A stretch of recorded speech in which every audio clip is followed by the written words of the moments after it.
Alors, on se retrouve aujourd'hui pour parler à nouveau de factorisation. Alors, je vous conseille vivement, si vous n'avez pas vu la première vidéo, de d'abord regarder cette vidéo avant d'entamer la liste des différentes méthodes que nous allons aborder dans toute une série de vidéos. Nous sommes ici dans la vidéo numéro 2 sur ce thème. Alors, de façon schématique, pour symboliser ce que c'est que la factorisation, on démarre d'une expression qui est considérée comme une somme algébrique, c'est-à-dire qu'on additionne et on soustrait différents éléments, et on va transformer cette expression en un produit de facteurs. Alors j'ai mis 2 facteurs, mais on pourra avoir plus que 2 facteurs, bien sûr. Pour y arriver, nous faisons appel à différentes méthodes, et l'une d'entre elles s'appelle la mise en évidence. Alors, pour bien comprendre la mise en évidence, on va faire un tout petit rappel qui concerne la distributivité.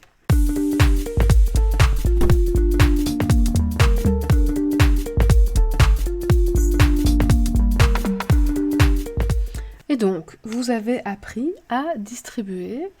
Donc, ici, j'ai mis un petit exemple. J'ai une distributivité simple à faire. Donc je vais multiplier successivement 3x carré par 4x, et puis je vais additionner le résultat de 3x carré multiplié par 2y. Ce qui va me donner 12x au cube plus 6x carré y. Ça, c'est ce que vous avez appris à faire dans le calcul algébrique. Donc, quand on travaille dans ce sens-là, d'accord, on fait de la distributivité. On distribue. Eh bien, dans la mise en évidence, en tout cas dans la plupart des cas, on va partir de ce qu'on obtient comme résultat après avoir fait une distributivité et on voudrait revenir à l'écriture du produit que l'on avait au départ pour voir quels sont les éléments communs qui ont été multipliés sur les 2 termes présents, ou 2 ou plusieurs termes d'ailleurs, présents dans les parenthèses. Et donc, nous allons travailler dans l'autre sens. Voilà. Donc, de là vers là. Et donc, quand on fait ça, on fait de la mise en évidence.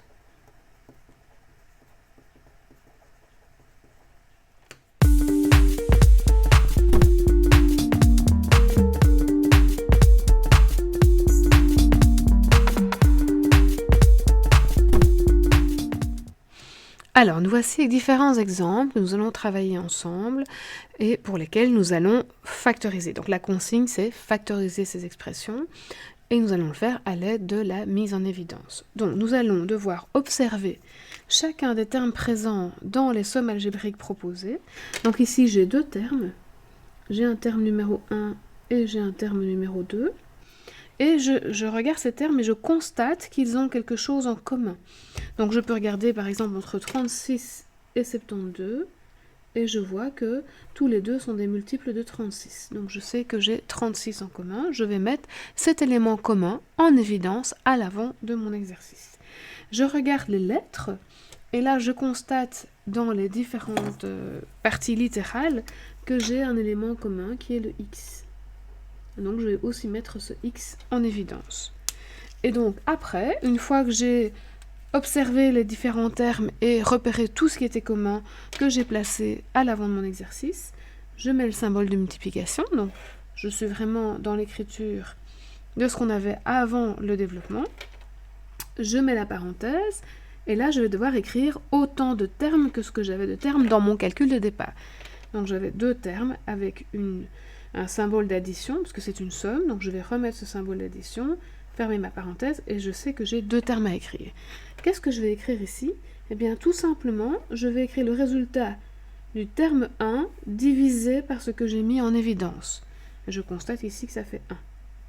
Ici, je vais à nouveau prendre le terme en entier, donc terme numéro 2, je vais le diviser par ce que j'ai mis en évidence, et je vais trouver 2y. Et donc, je peux dire que le résultat que j'avais ici, qui correspond au développement d'une distributivité, correspond en fait au produit du monôme 36x par la parenthèse 1 plus 2y. Et donc, ici, on a bien à l'avant les facteurs communs aux termes. Donc ici, ils sont 2, donc aux 2 termes. Alors, deuxième exercice, À nouveau, on me donne deux termes, c'est assez semblable au premier. Il y a des modifications au niveau des exposants. Donc, cet exercice est mis volontairement pour qu'on fasse attention à la situation des exposants. Donc j'ai à nouveau deux termes, hein, d'accord? Premier terme, deuxième terme. Je sais que j'ai une somme, donc je sais que dans ma parenthèse, je vais avoir une addition, mais je vais d'abord indiquer les petites caractéristiques. Donc qu'est-ce que je vois de commun entre ces deux termes? Eh bien, j'ai à nouveau au niveau des nombres 36 qui se retrouvent dans les deux coefficients numériques. Et puis au niveau des lettres, j'ai à nouveau x. X dans x carré et x dans xy. Alors, donc je vais écrire ce que je trouve de commun en évidence à l'avant. Donc j'ai ici 36x, ça n'a pas changé, fois. Et alors là, qu'est-ce qu'il me reste? Ben, il me reste un facteur x. D'accord? Ensuite, l'addition et à nouveau 2y. Alors, pour l'exercice numéro 3, j'ai à nouveau deux termes. Terme 1, terme 2, dans une somme. J'observe mes deux coefficients numériques et je constate qu'ils ont des diviseurs communs. Hein, donc j'ai 9 certainement, 9 fois 2, j'ai 18. D'accord? Ici il y a 18 dans les deux, dans celui-là et dans celui-là.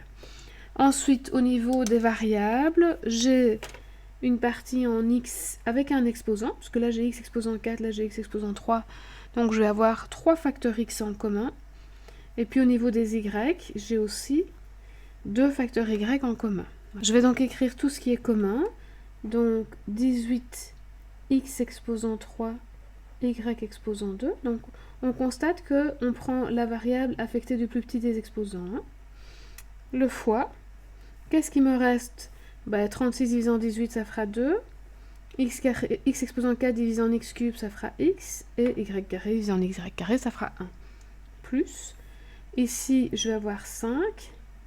X cube, ça fait 1. Et donc après, il me reste y exposant 3. Alors, l'exercice 4, cette fois-ci, j'ai affaire à 3 termes.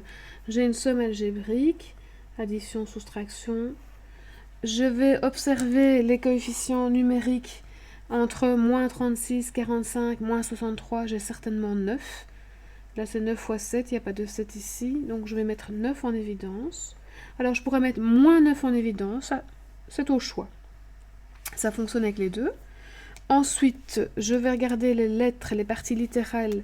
J'ai x certainement en commun. Alors, je regarde les exposants. Ce sera x exposant 5. Et puis, alors, je vais regarder les y.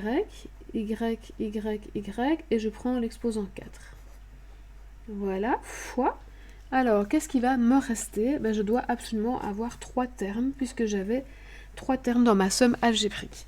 Comme je n'ai pas mis le moins en évidence, je vais commencer avec un moins. Alors, je vais donc diviser 36 par 9, ça fera 4. X exposant 8 divisé par x exposant 5, ça fera x exposant 3. Et ici, il me reste y. Ensuite, plus 5.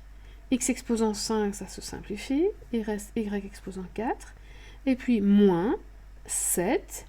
X exposant 6, ça fera x. Et y exposant 4, ça disparaît, puisque ça simplifie, ça fait 1.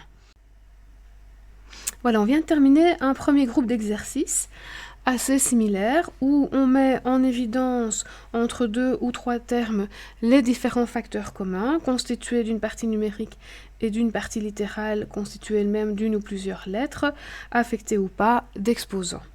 Attention, ce sont des exercices où vous pouvez simplement vous corriger, vous auto-corriger. Il suffit de redistribuer pour vérifier que vous avez bien en réponse le développement qu'on vous a donné au départ. Donc, il est très facile de s'auto-corriger dans ces exercices. Alors maintenant, nous allons attaquer 2 autres exercices où la mise en évidence concerne cette fois-ci toute une parenthèse. Alors voilà, exercice 5, je vais observer l'exercice et je constate que j'ai à nouveau 2 termes.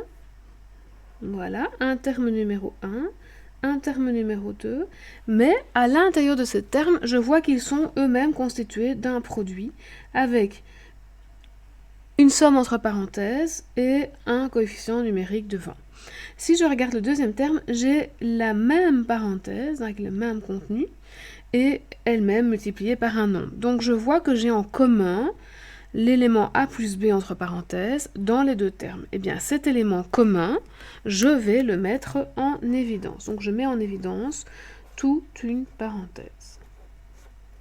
Et puis, je vais faire de la même façon que précédemment, et je vais indiquer ce qui reste. Donc, je vais avoir, pour le premier terme, une fois que j'ai divisé, moins 3, et pour le second terme, plus 5. Tiens, je n'ai rien d'autre, donc je vais pouvoir compter ici. Il n'y a plus de partie littérale, donc je vais pouvoir carrément compter. Et donc, je vais avoir a plus b fois, et ça va me donner 2, donc je peux carrément mettre le 2 devant, 2 fois a plus b. En général, c'est ce qu'on fait, on met les parties numériques à l'avant, et puis le reste après. Voilà, donc exercice numéro 6, je le déroule pour vous pour pouvoir bien expliquer chacune des étapes. Alors c'est un exercice qui est important, donc d'où le petit symbole attention qui est présent ici sur la feuille. Il est important à plusieurs titres. D'abord parce qu'il vous montre que on ne va pas forcément toujours faire de la mise en évidence directement. Donc dans cet exercice, il y a un travail de réécriture qui est à prendre en compte avant de pouvoir mettre en évidence. En plus, cette réécriture nécessite de bien reconnaître la différence de deux carrés qui se développe en un produit de deux binômes conjugués. Donc ça met aussi en évidence, cette fois-ci, c'est une expression française, que vous avez à connaître les formules pour les reconnaître dans les exercices, et donc pouvoir ainsi consacrer votre attention aux nouvelles opérations mentales à effectuer. Donc ici, en l'occurrence, maîtriser la technique de mise en évidence. Si par contre, vous devez en même temps vous reconcentrer sur l'utilisation des produits remarquables parce que vous n'êtes pas à l'aise avec, l'exercice devient déjà plus complexe pour vous. Donc, faites ces petits efforts réguliers de bien connaître vos formules. Ça vous aidera vraiment beaucoup dans la suite de vos cours. Alors, après vous avoir expliqué ça, je reprends l'exercice. Donc, j'ai donc ici deux termes, un premier terme, un second terme. Celui-ci a été réécrit. Et celui-là, je ne l'avais pas réécrit, mais je vais quand même le mettre ici en dessous pour vous aider. N'oublions pas que le carré d'une parenthèse, c'est en fait le produit de deux parenthèses identiques égales à la parenthèse qui est mise au carré. Voilà, donc comme ça vous l'avez bien en tête au cas où. Et donc, si j'observe ces deux termes, je constate qu'ils ont la parenthèse a plus b en commun. Donc je la mets en évidence, je mets le symbole de multiplication, et puis là je vais ouvrir un crochet, parce que dans chacun des deux termes, après avoir mis en évidence, il me reste encore des éléments entre parenthèses. Donc me voilà avec mes crochets, j'ai donc deux termes à réécrire. Pour le premier terme, je vais écrire ce qui reste, à savoir le facteur moins 3 et le facteur a plus b. Et pour le second terme, il me reste le facteur 5 et le facteur a moins b. Alors voilà encore quelque chose qui change dans cet exercice, c'est que je n'ai pas fini. À ce stade, je dois encore ici, dans les crochets, distribuer et réduire les termes semblables, ce qui n'était pas le cas dans les exercices précédents. Donc, je vais distribuer, je vais avoir moins 3a et 5a, ça va m'en faire 2, 2a. Et puis, je vais avoir ici moins 3b et moins 5b, ça va me faire moins 8b. Et à nouveau, encore quelque chose de spécial dans cet exercice, je constate que dans cette nouvelle parenthèse, j'ai un facteur 2 commun que je peux mettre en évidence. Donc, je peux avoir plusieurs mises en évidence à faire au sein d'un même exercice. Et je peux avoir des étapes de réécriture à faire avant de pouvoir faire la mise en évidence. Et donc ici, j'ai terminé, mais en général, on écrit le facteur numérique au tout début, donc on le place à l'avant, et puis on indique la succession de parenthèses qui se multiplient. Voilà, j'espère qu'à travers ces différents exemples, vous aurez compris les principes de la mise en évidence et qu'elle n'a plus aucun secret pour vous. On se retrouve pour d'autres vidéos sur d'autres techniques de factorisation. N'hésitez pas à liker la vidéo, à partager la vidéo, à vous abonner à la chaîne bien sûr, et à cliquer sur la petite cloche pour être informé des prochaines sorties. À tout bientôt.